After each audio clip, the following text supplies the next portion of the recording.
For today's video mga mare ay magluluto tayo ng sinantol na bangus.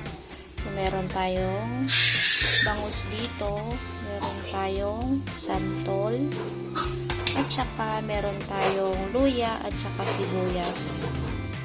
Ang una natin gagawin ay papakuluan lang natin itong luya at saka itong sibuyas.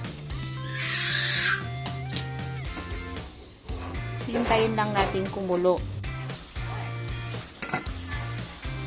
At kumukulo na siya mga mare. Pwede na natin ilagay itong santol.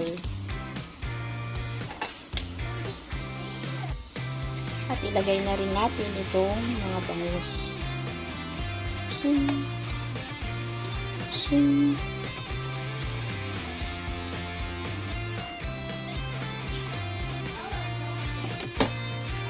Then, pwede na tayong maglagay ng pampalasa.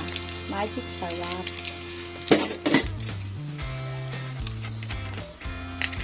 Then, lagyan na rin natin ng patis.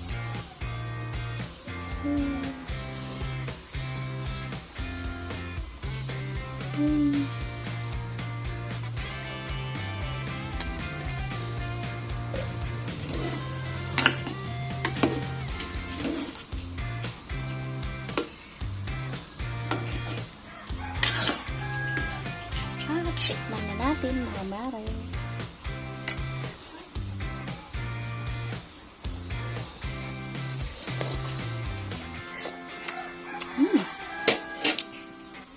Sarap. Pag okay na yung isda, pwede na natin ilagay ang kangkong.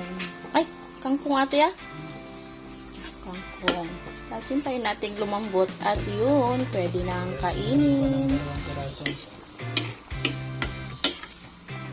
Wala din nagkuhan ako. Nagdalawang isip ako. Tinignan ko pa yung dulo.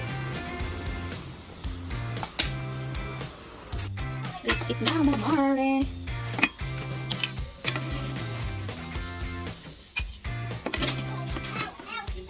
Yung side lang yan.